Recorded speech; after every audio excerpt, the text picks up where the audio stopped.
It is if you're God. I would have to have clarification for what does primary mean. You do not have to believe in the doctrine of election in order to be saved, in order to be a Christian. I was converted when I was 17 years old. I did not come to embrace the doctrines of grace and specifically election until I was 28 years old. So there's an entire decade there in which it was not primary, though I was still saved. But I think it is primary as you read the Scripture from Genesis to Revelation. It's not a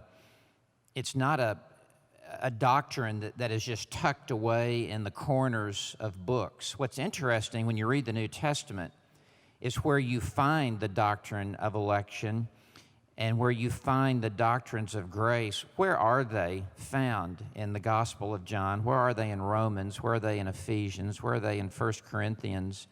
Where are they in 1 Thessalonians? Where are they in 1 Peter? Where are they in 2 Peter?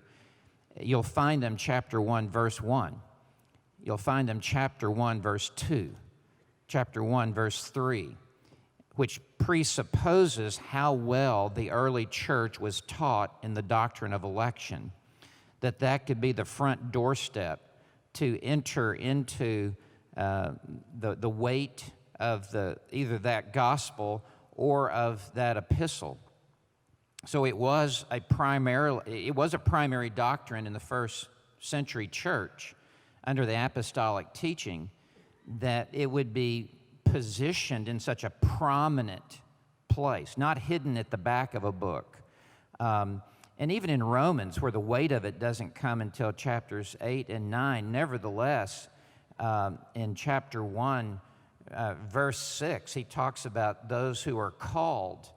And obviously that introduces, so who is called and why are they called? And the reason they're called is because they've been chosen by God. But Ephesians 1, verse 4, 1 Thessalonians 1, verse 4, 2 Peter 1, verse 1, 2 Peter 1, verse 1 and 2. I mean, it's just so front-loaded. 1 Corinthians 1, verse 2, and throughout the entire opening chapter of 1 Corinthians. And so I think that it is a primary doctrine in that sense, not necessary to be converted, but necessary to understand how it is you were saved and to understand really who the God is who saved you. So it would depend on how you define primary.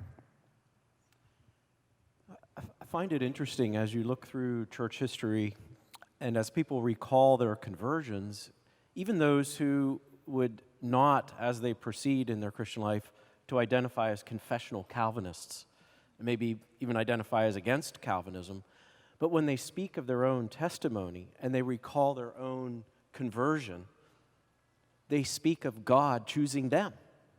They don't speak of them choosing God. And so even in their experience, they're testifying to the primary notion of the doctrine of election.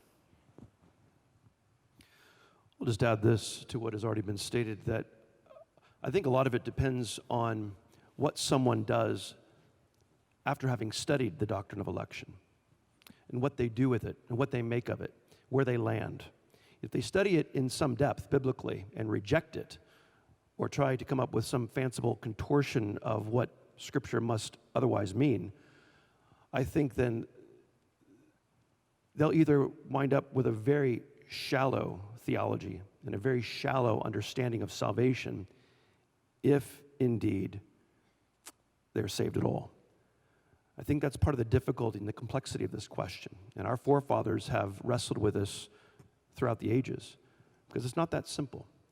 Because you may not need to understand it or grasp it in order to be saved. We certainly would agree on that. But if one lives his Christian life or her Christian life for many years and studies this and then rejects it,